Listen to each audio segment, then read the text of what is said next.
So this man discovered this, as I first said, according to the teachings of Almighty God to me, by the joint.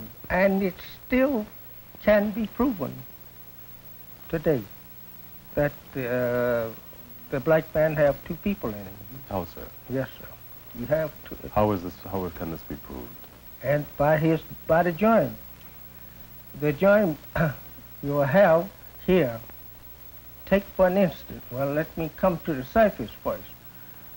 You go to the darkest people that you can find in Africa, where that they has never been touched by Caucasian people, and you will find that one will be a little shader browner than the other.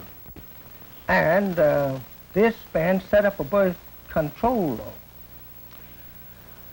to take that browner one and marry the browner one on to the browner one and kill off the black. And he kept this going for 600 years. First he had a little brown race of people after 200 years. And the next 200 years he had a little yellow race of people, or red race we say. And the next 200 years he had a pale white. Method of birth control. Yes, then. he killed the black baby and saved the brown one. Or killed the brown one, saved the brown one. Killed the brown one and saved the yellow one. You see, the yellow one saved, and until he run it into his last stage. And the last stage is white.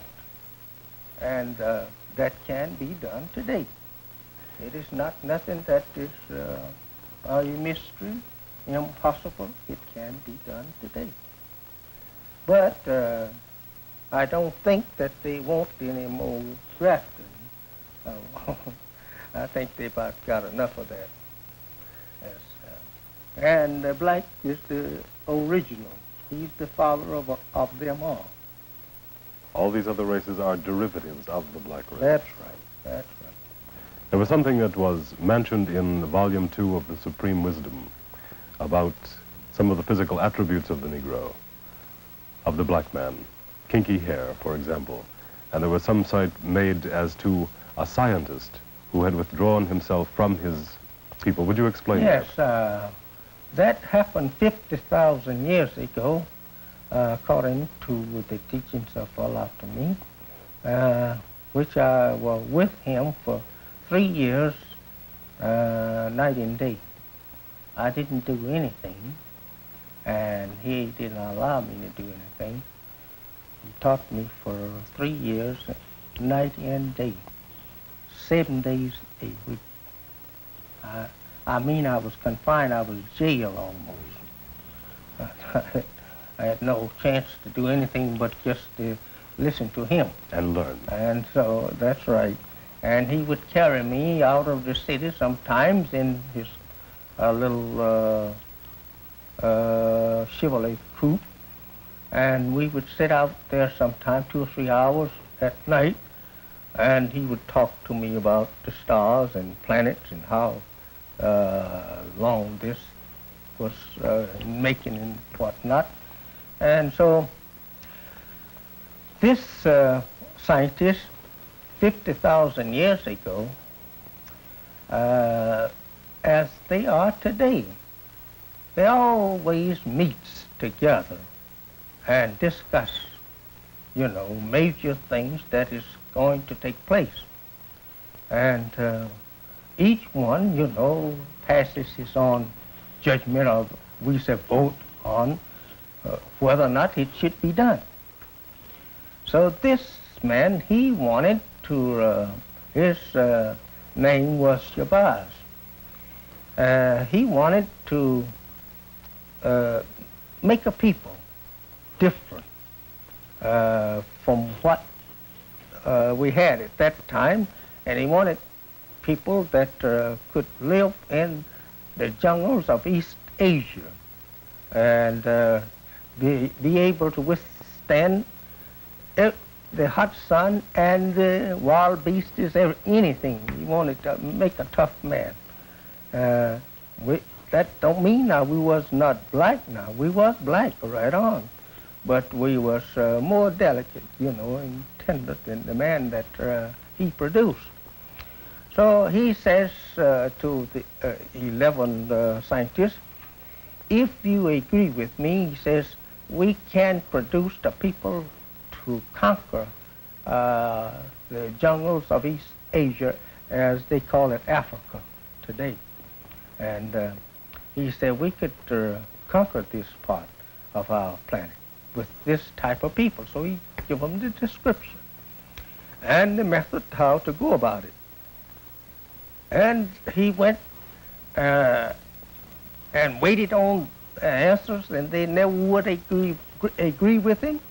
And finally, he said he will not agree with the other 11. He would take his family himself and go and live there and prove to them that he could produce a people that would conquer the jungles of East Asia. And that's where it come in. Was this the origin, then, of the tribe of Shabazz? Yes, sir. That's the origin of it. Something you speak very frequently of is self-knowledge. Now, what does this mean to you? Self-knowledge is what I am saying now. This is self-knowledge. We have never had the knowledge of ourselves since that we were brought here for slave purposes. We didn't know anything about ourselves. Our grandparents and parents, many of them today who have not heard the ancient history of their people, don't know who they are. And we say, we teach him the knowledge of himself, meaning that he don't know himself. Our people don't know themselves, the average one, because he cannot give any history of himself only from the time that he was put here in the cotton fields of the South. And that history he gotten from his slave master. He know nothing beyond. And this is to give him a knowledge of his fathers and the origin of everything except himself. He cannot get the origin of himself. That would be given to him his birthright. And therefore, you can't give him the origin of himself because you can't give him the birth. Got no birth. He's, we could say that, as God said to me, when I asked him, was not there a beginning? We often, you know, wrangling over the beginning. How did the atom of life begin in the universe? That is such wisdom that we don't like to talk on, because you bound to different from me and I'm going to different from you, because there is no date for it, and to say how it come in action, taking on activity, we don't like to go in, because it's just too much. And I wouldn't like for you to ask me further on that, mind, because I don't like to talk on it. It gives you too much talk. You've got to go so far. It's too much.